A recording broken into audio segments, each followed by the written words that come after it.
서울대 병원, 긴박한 공기의 응급실 복도. 60대 후반의 영자는 몸을 잔뜩 웅크린 채 대기 의자에 앉아 있다. 눈은 탁한 창밖을 향하고 있지만 시선은 멀고도 깊다. 그녀의 딸 수진이 뇌출혈로 인해 응급수술을 받고 있었고 의사는 앞으로 몇 시간이 고비라는 말을 남긴 채 사라졌다.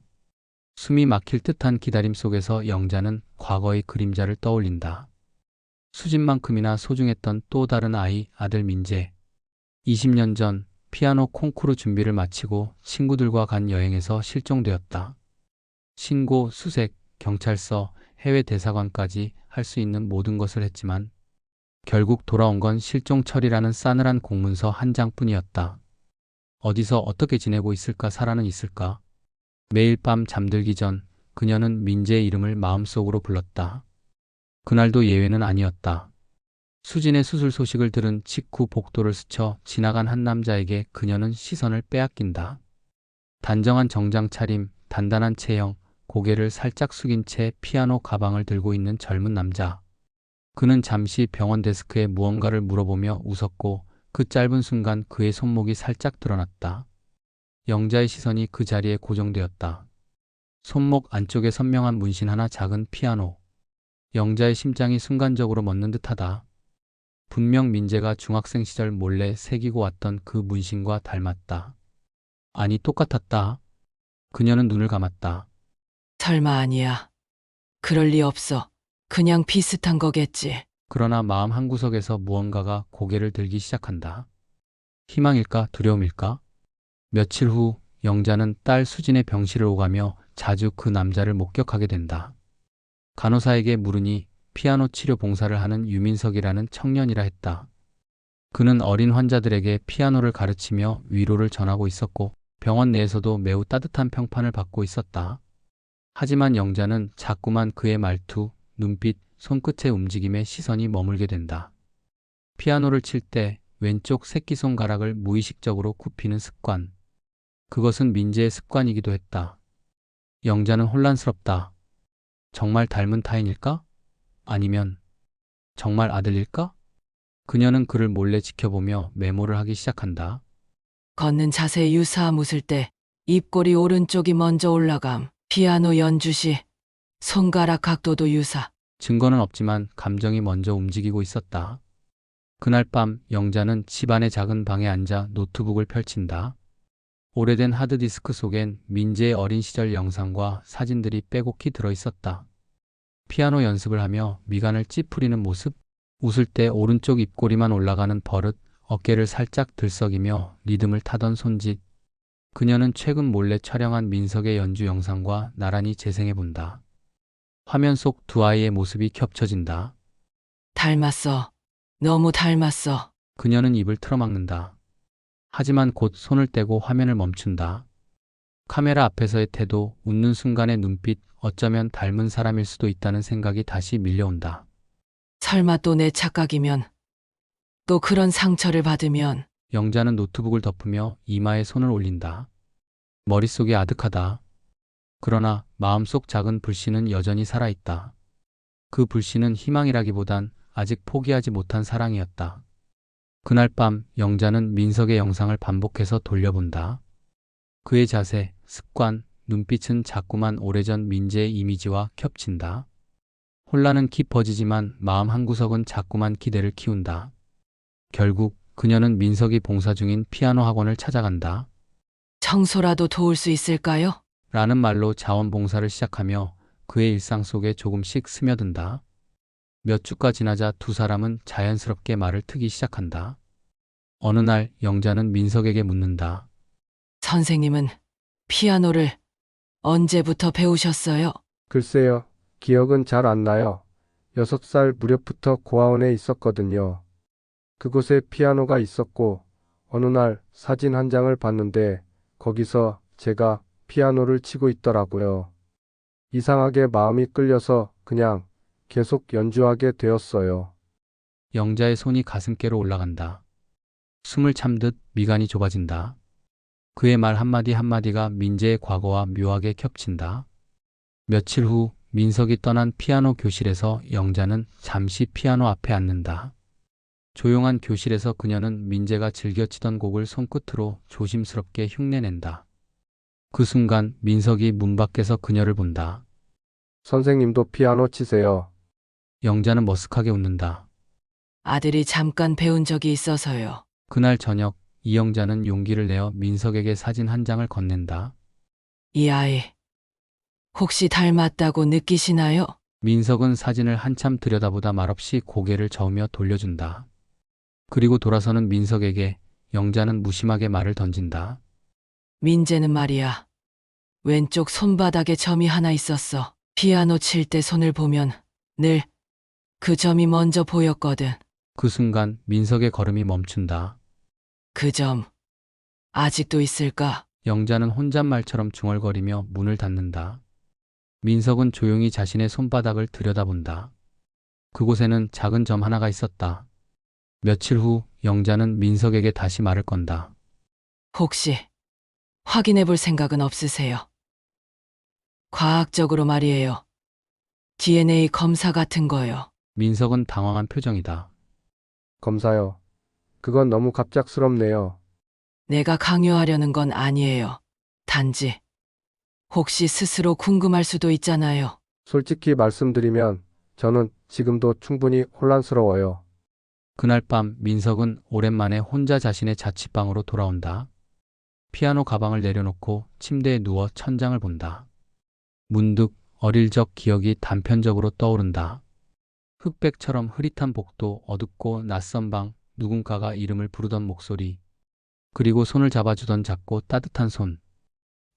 민재야, 민석은 자리에서 일어나 거울 앞에 선다. 내가 정말 그 사람일까?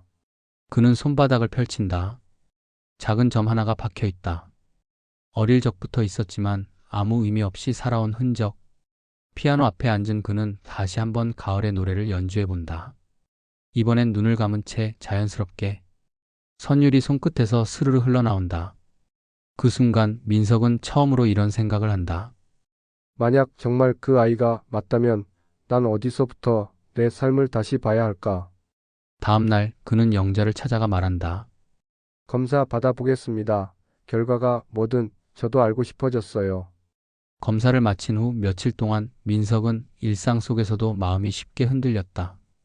피아노 학원에서 아이들과 마주할 때마다 자신도 어린 시절 저런 아이였을까 생각하게 된다. 어느 날 아이가 묻는다. 선생님은 가족이 몇 명이에요? 민석은 대답을 망설이다가 웃으며 넘긴다. 그 웃음 속엔 확신도 진심도 없다.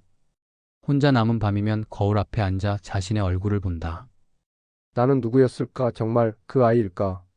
손목의 문신을 바라보다가 그는 어릴 적 그렸던 피아노 그림 한 장이 떠오른다. 고아원 벽에 몰래 붙였던 종이, 그리고 그 아래 적힌 글자, 엄마가 들려준 소리. 민석은 어릴 적 자신이 상상 속에서 만들었던 엄마의 기억이 단지 허상은 아닐지도 모른다는 생각에 사로잡힌다. 밤이면 꿈속에서 흐릿한 멜로디가 들린다. 자신도 모르게 흥얼거리다 잠에서 깬다. 그리고 알 수 없는 그리움이 가슴을 파고든다. 이 기다림이 끝났을 때 자신이 무엇을 마주하게 될지 무서우면서도 보고 싶은 마음. 그 감정의 정점에서 그는 스스로에게 중얼거린다. 나는 알고 싶다. 내 안의 진실을. 며칠 뒤 병원. 민석은 혼자 진료실 앞 의자에 앉아 봉투를 손에 쥐고 있다. 손이 식은땀으로 젖어 있었고 심장은 천천히 그러나 무겁게 뛰고 있었다. 진료실 문이 열리고 영자가 조심스레 안으로 들어온다. 그녀의 눈에는 걱정과 기대가 섞여 있다. 두 사람은 의자에 나란히 앉는다. 의사는 말없이 봉투를 내민다. 민석은 봉투를 바라보며 한참을 움직이지 못한다. 영자가 조심스레 그의 팔을 잡는다. 열어볼래? 민석은 숨을 들이마시고 천천히 봉투를 찢는다. 종이를 펼쳐보는 그의 눈동자가 천천히 흔들린다. 결과 99.99% 생물학적 모자 관계. 순간 병실의 소리가 멀어진다. 의자의 삐걱이는 소리, 에어컨 바람, 의사의 설명. 화면은 정지된 것처럼 흐릿해지고 민석의 시선은 종이 위 한 줄에 고정된다. 그는 다시 종이를 접고 한 번 더 편다. 여전히 같은 글씨. 현실이다. 숨이 멎는 듯한 정적 끝에 민석은 입을 연다. 정말 이런 일이 있을 수 있나요? 그 말은 놀라움이 아니라 무너짐에 가까웠다. 영자는 그의 손등을 감싸쥔다. 그래도 이제야 찾았구나, 민재야. 민석은 고개를 떨군다. 그 이름이 낯설어요. 하지만 이번엔 목소리에 약간의 떨림이 섞여 있었다. 그것은 거절이 아닌 수용을 향한 아주 첫 걸음이었다. 그날 밤 민석은 혼자 피아노 학원에 간다.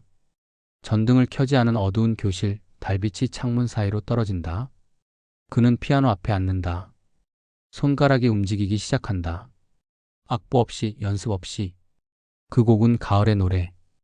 음악이 흐르자 화면은 서서히 초현실적인 장면으로 전환된다. 어린 시절 거실, 피아노 앞에 앉아있는 소년. 그 뒤에서 조용히 머리를 쓰다듬던 젊은 엄마. 그가 쳤던 자작곡이 점점 선명해진다. 피아노 옆 유리창에는 어린 자신이 비친다. 그는 문득 창밖을 바라본다. 과거의 방, 벽에 걸린 가족 사진. 사진 속에서 누군가 미소 짓는다.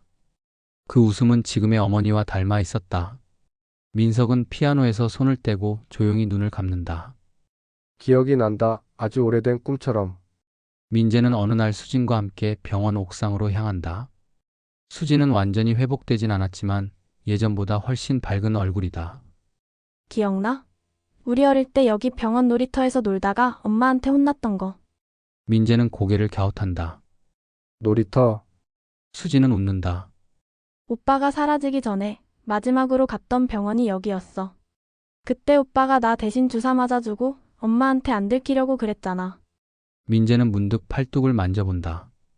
왠지 모르게 그 자리에서 따끔했던 기억이 지나간다. 그거 나였던 걸까? 수진은 고개를 끄덕인다. 난 기억해 오빠가 나한테 수진이 울면 세상 끝나는 줄 알아 그랬던 거. 민재의 눈동자가 흔들린다. 그 말이 너무도 익숙하다. 마음속 어딘가 깊은 곳에서 그 말을 분명했던 감각이 떠오른다. 그는 조용히 입을 연다. 그건 나였네. 수지는 말없이 그의 손을 잡는다. 둘 사이의 말보다 깊은 감정이 흘러간다. 나는 언제부터 길을 잃었던 걸까? 그리고 지금 나는 어디쯤 서 있는 걸까? 이름을 바꾸는 일이 단지 글자를 고치는 것만이 아니라는 걸 처음으로 느낀다. 며칠 후 민재는 법적 개명 신청서를 들고 구청 대기실에 앉아 있다. 낯선 이름과 익숙해져야 할 이름 사이에서 그는 조용히 펜을 든다. 유민석으로 살아온 시간도 소중했지만 이제 김민재로 살아갈게요. 그는 떨리는 손으로 서명을 마친다. 그리고 잠시 눈을 감는다. 고요한 시간 속에서 과거와 현재가 맞닿는다. 마치 오래된 악보에 새 음표를 얻는 듯한 기분. 영자는 창구 밖에서 그 모습을 지켜본다. 그녀의 눈에는 말할 수 없는 감정이 서려 있다. 기다림, 상실, 그리고 회복의 시간들. 민재가 나오는 순간 그녀는 미소 지으며 조용히 그를 안는다. 이제 정말 우리 집으로 가자. 집으로 돌아오는 길 수진이 민재를 기다리고 있었다. 오랜만에 함께하는 저녁 식사. 조용하지만 따뜻한 상 위에서 김치찌개 냄새가 퍼진다. 수진이 말한다. 오빠 기억나? 어릴 때 오빠가 김치찌개에 소세지 몰래 넣었잖아. 엄마 몰래. 민재는 웃는다. 기억날 리 없는데 이상하게 지금 그 냄새가 익숙해. 그 말에 영자와 수진은 동시에 눈시울을 붉힌다. 민재는 밥숟가락을 들다 멈춘다.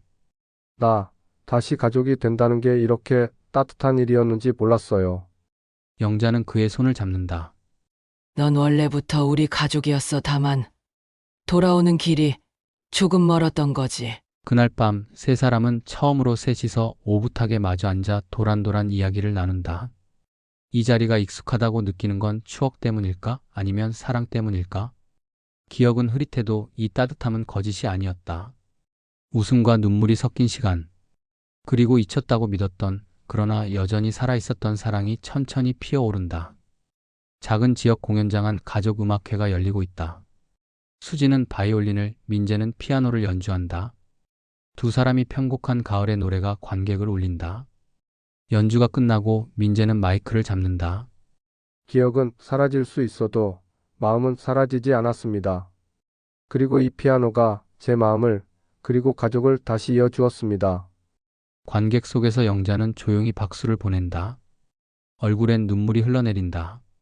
민재는 지금 마을 아이들에게 피아노를 가르친다. 아이들은 그를 민재 선생님이라 부른다. 어느 날 한 아이가 묻는다. 선생님, 가족은 꼭 피가 통해야 해요? 민재는 미소 지으며 대답한다. 가족은 시간이 흘러도 끝내 다시 만나는 사람들이란다.